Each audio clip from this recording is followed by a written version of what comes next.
Jésus n'était pas focalisé sur le témoignage que les hommes lui rendaient. Un grand prophète, le Christ, le Messie, le Fils de Dieu, celui qui m'a guéri, celui qui m'a ouvert les yeux, celui qui a ressuscité des morts, Lazare, oui, ainsi de suite, ainsi de suite. Jésus avait une très grande réputation. Mais Jésus ne se fiait pas à ces témoignages. Il ne faisait pas de ça une base. Ce n'était pas sur ça qu'il se tenait pour continuer d'avancer. Jésus était figé, fixé et focalisé sur le témoignage que le Père lui rendait. Et le Père lui a rendu des témoignages ouverts devant les hommes. Alléluia. Cela nous fait comprendre que Dieu ne rend pas témoignage à un homme sur n'importe quelle base. Est-ce sur la base des miracles? Est-ce sur la base des prodiges? Quelle est la fondation sur laquelle Dieu se tient pour rendre témoignage de vous? Lisons ce que la Bible dit lorsque Dieu a rendu témoignage. Alors, il est écrit dans Marc chapitre 1, du verset 10 au verset 12. Au moment où il sortait de l'eau, il vit les cieux s'ouvrir et l'Esprit descendre sur lui comme une colombe. Et une voix fit entendre des cieux ces paroles. Tu es mon fils bien-aimé, en toi j'ai mis toute mon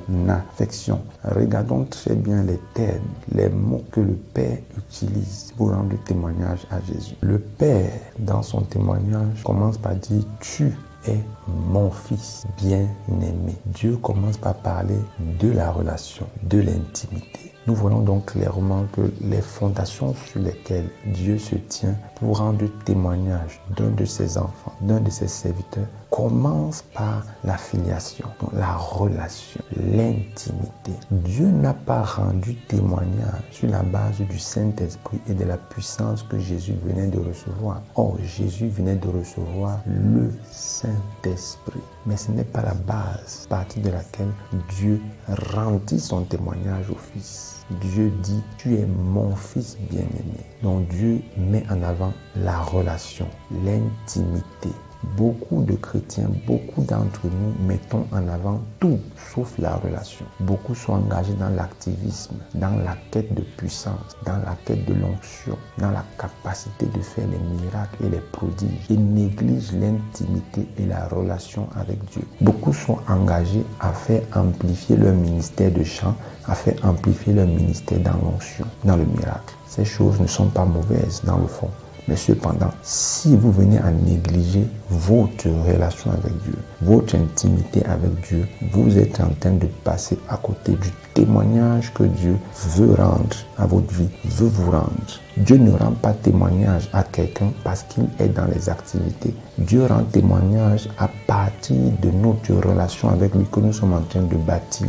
Mon cher ami, est-ce que ta relation avec Dieu, ton intimité avec le Seigneur a une valeur sacrée? Est-ce que ta relation avec Dieu passe en priorité avant l'activisme et l'activité dans l'église ou dans ton ministère?